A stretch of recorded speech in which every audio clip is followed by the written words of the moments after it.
Fix the hair. Okay. We are live. Guys, today we are looking at a really cool game. Well, we'll look at the game first, actually play it, and then I'm going to look at a massive, massive improvement line that was given primarily by Komodo 11. There's lots of other engines you can pick. I like Komodo's positional style, if you will. But Stockfish, whatever, fine. Houdini, whatever, fine. Leela, especially, extra fine if you can make that work. A little artificial intelligence. Oops. Anyways, so we're looking at the game that the improvement is based on was played again between Louis Paulsen, the great German chess player, and of the 19th century, against the ever so legendary Paul Morphy. This game, guys, Paul lost. So Louis Paulsen was not exactly chopped liver. And this was at the USA 01 Congress Grand Tournament, New York, New York. Played 2/11/1857. Wow, this was literally played about, what is that, 250? 60? 262 years ago. Nearly. Wow, that is... Am I doing that right, or is it 160?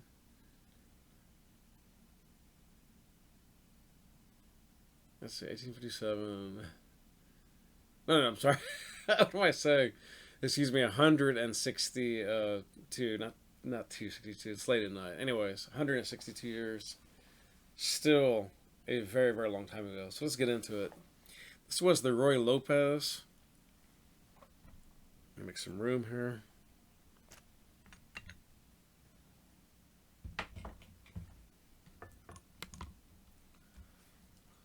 Okay, that was not what I was trying to do. Let's get this. Okay. I don't want variations. What is going on? Okay, starting back here. E4, E5, knight F3, knight C6, knight C3, bishop C5, bishop. Okay, I don't want that. Hold on.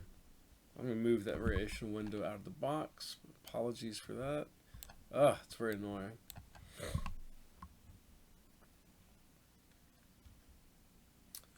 D6, D4,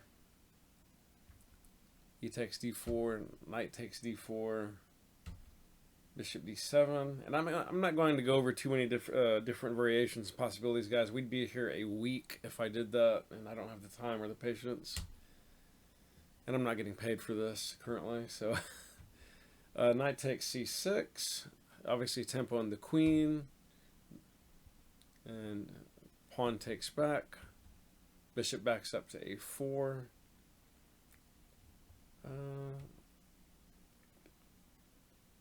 Bishop D3 was a lot more accurate. I don't know what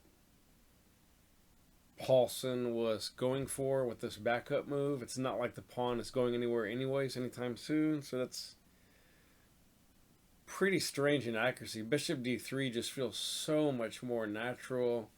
You're shoring up the pawn, you're going to castle soon, you're going to allow the knight to possibly get over to A4, or maybe just push A4, or maybe push A3, B4, play F4 at some point. There's just a lot of good options there. It just feels very, very natural. But whatever. Queen came out to H4.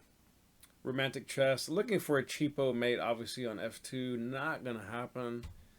Castles. And it's all good. Knight F6. Queen F3. By the way, in this position, guys, black is a teensy weensy tiny bit better. It's nowhere near win, but black is definitely a bit better. Knight g4. Not the most accurate move. Bishop f4. Obviously protecting h2. Knight e5. Queen g3, looking to exchange. Morphy went back to queen f6. Rook ad1. h6, looking to obviously push g5. There are other options, but that looks like the most natural.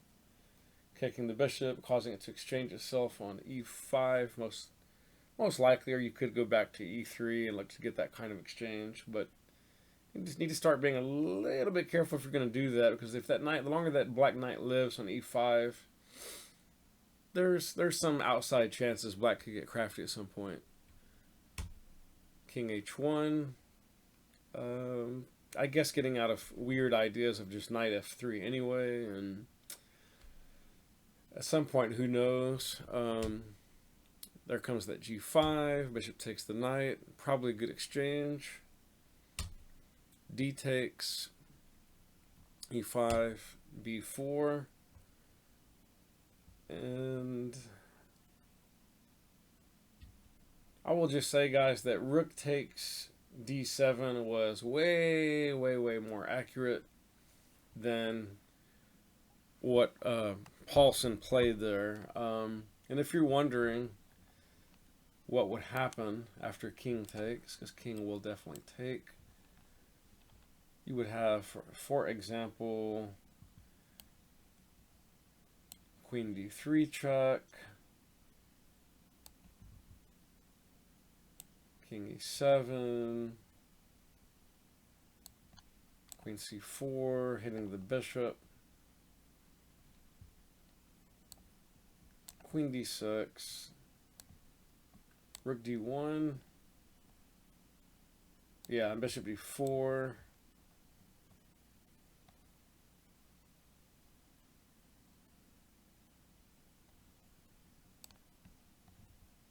bishop takes c6, tempo on the rook, d8,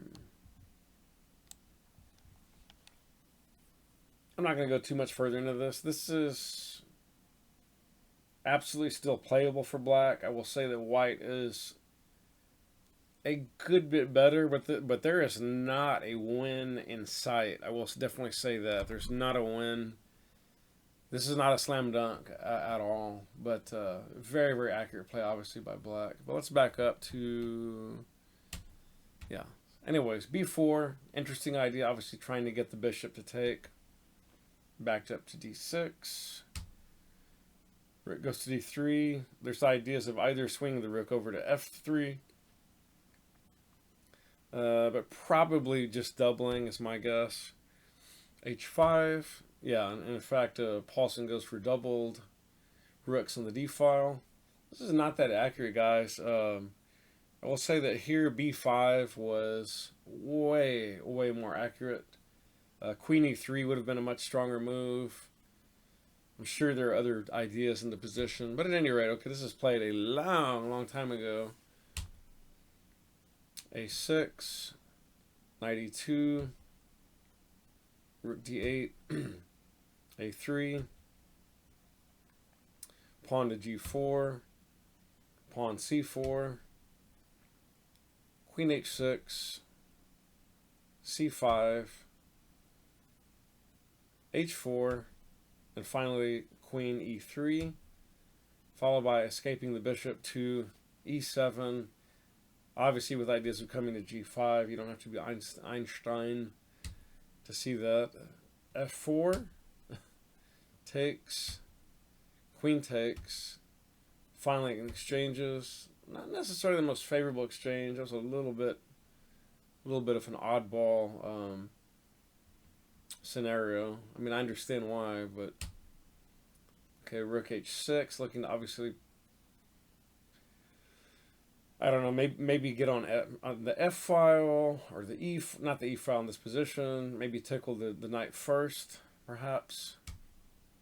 Knight comes back to E2, F5, E5. Quite accurate, actually. Rook E6. Rook F4. Now white is just crushing black into oblivion. This is...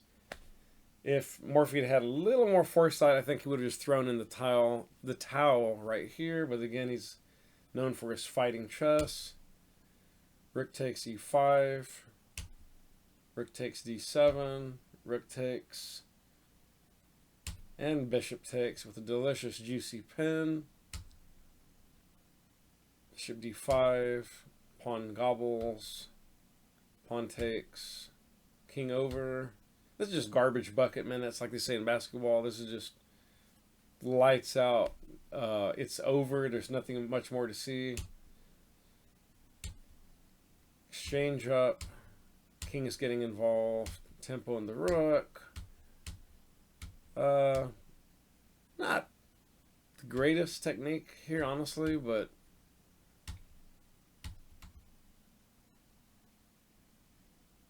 I think somewhere around this point, Paul resigned. Yeah, Mr. Morphy said, I've had enough. Throw it in the towel. Now, cool game, very romantic. Inaccuracies made pleasantly on both sides. Some much more egregious than others. But let's back it up, guys. And as a club level player myself, let's look at a much better, juicier line that could have been played based on the bare bones, sort of loosely speaking, of the game that was played. Okay, so if we come first to here, this is what should have been played. Knight should have taken the pawn on E5. Knight takes back, and Bazinga, D4. Bishop D6. Knight comes off. Bishop takes. F4, extremely aggressive. Bishop takes knight. Pawn takes back. D6. Bishop C4. Queen H4, check. G3. Now, this is the only line I'm going to look at, guys, because there are many other lines. Obviously, queen can go back to D8 or E7, and that's the principal style. Probably even queen F6 is possible. We're not looking at a gazillion and one options. We're looking at this line in particular. Queen D6, looking for a cheapo. Knight F6, F5, and Queen G2. Now, I know, guys, I know a lot of us club level players, online players, and blitz players have seen this exact line over and over and over, or something very, very similar, where they try to get their queen into H3, and they quite often sneak into Queen G2, and not only in the Roy, but in many other systems as well. But we're looking at this guy today. Rook F1, and I'm going to tell you guys that white has about a full pawn advantage, not a half, almost a full pawn advantage, which is significant. Let's see how the game might progress, and this is all very theoretical. I'm not giving any chumpy moves for black. There may be some improvements. I'm not saying there aren't. Queen grabs, munches on H2 a la Yasser Seirawan style. Bishop F4. It should be noted that if black allows the exchange on D6 for another pawn, things could get very hairy for black, the black king, especially after the other rook comes to D1, or white simply castles in that resultant position. Black wisely castles, white wisely castles. Knight G5, Knight G4, excuse me, looking to get a tempo obviously on the queen. Queen comes back to D3, getting out of that tempo, but more importantly, shoring up the the squares of both f3, keeping also an extra eye on that pawn on g4. Bishop at some point may need to or want to come off f4. Knight e5. Bishop wisely takes. That knight, you don't want to get that knight overly active, especially nor establishing an outpost. Bishop on c4 is very, very useful still. There, black, as you notice, still has a light scored bishop. It's important to keep an equal opposite, if you will, of that bishop. Black pawn takes to e5. Queen e3. There are other moves here, guys. You may call queen e3 a nuance, but it just feels a little more accurate than something like, let's see, where were we? Rook h1 is certainly playable here. Queen d5 is certainly playable here. G4 is playable here, and yeah, probably even Rook d2 is playable, if I'm not mistaken, which is quite interesting. I just want to see what would that... Yeah, that unfortunately is... I think the reason this is so inaccurate, guys, white still has some pull here, but it's giving up a lot of juice, simply because by decoupling the rooks, in terms of getting them off the same rank, it's going to be very difficult for white to then coordinate anything into the corner. That's most likely why, and in fact, Komodo's just gone dead even. Yeah, that's just a bad move. I thought as much, but just wasn't totally sure. But anyway, at any rate, queen e3, now the queen comes off. I mean, the queen goes to h6, looking to trade. You have got to know when to exchange with either an advantage or equality, okay? Or in some cases, God forbid, you're still worse, but it's playable, and you're just hoping the clock's going to run out. So here, ba-bam, double black's pawns to the h-file. Rook h1 should be automatic. King wisely comes down to g7, looking to hold onto that pawn as long as he may. Rook h4 should be automatic. There are a couple of ideas with this move. You're looking to potentially go rook g4 with check, and rook h1. Looking to obviously snack on h6, excuse me. G4 is always an idea in positions like this. You definitely want to keep an eye on that bishop. Black often will try to get loose with ideas like b6, bishop b7, and you're going to have to keep a little bit of a clamp on e4 in those scenarios. Also, the other rook will swing over to most likely the d file, as my guess, challenging the rook on d1, or in some scenarios looking to go the other way. Maybe black king goes to h8 at some point. Not in this exact scenario, but at any rate, I digress. h5. Snack on h5. And then that was the idea, was to push then black pawn to h6. Now the black's rook can come over into the corner. a4, a5, king b2, b6, bishop d5. Now you're going to see a little bit of dancing here with stuff like this. And you could go for a repeat if you just want to draw. G4, though, says, no, we're not repeating today. C6, keeping that black pawn on C7, going nowhere for the time being. Pawn on B6 also can't really skedaddle. Bishop says, okay, I'm just going to challenge you. That's fine, let's go. Ba-bam.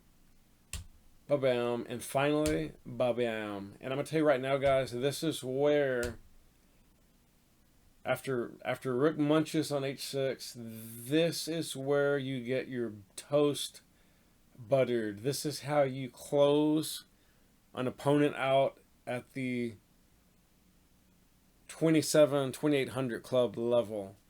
So let's just pretend that white is Magnus and black is whoever you want it to be. Caruana, it could be Giri, it could be any number of great players. b5, king b3, takes, rook comes to b1, looking to get on the e-file, perhaps, check, gobble the pawn on c7, rook g1, king up, rook takes, rook c4, keeping a clamp on e4, rook comes down to g2, king over now. That pawn is no longer that important, gets gobbled up by the rook, rook c2, munch, rook up, and now clearly heading the pawn on f6, king comes over challenging, or well, not challenging, but rook takes, rook back to e2, king c5, rook takes, rook over there. This idea here, guys, of rook, and there are a lot of moves in this position. You could check, you could play king d5. The idea, ultimately, in a nutshell, is that white is both trying to cut the king and also target e5 at some point. Rook comes back to e2, c4, rook e4, check. Coming over now, looking to bring the king in, and also potential checks on c7. Check again. Now the king comes over. Now if the rook comes off, if it had come off to d6, you would just munch on the pawn with the king. That's going to happen here anyway. We're not obviously not afraid of exchanges at this point. Going to go ahead and solidify that. Check. And there are a lot of ways here. I'm not saying there's one perfect way here. Going to move that pawn, protect, king up, push, get up there, takes. Yeah, it's all over, and we'll just quickly skedaddle through mate. Little textbook affair, and that is checkmate, guys. So I hope you really enjoyed that. That is how club level play based on the Ruy Lopez, loosely based, tongue-in-cheek, on Louis Paulsen's fairly magnificent win against Paul Morphy back in 1857. Played on February the 11th at the, I guess, the first U.S. Congress Grand Tournament in New York. Hope you enjoyed that game, guys. Give me a like if you like. Please subscribe if you would like more content. Thanks so much, and we'll catch you next time. Keep on playing the Ruy Lopez and keep on practicing your chess skills. Much love, and we'll catch you later.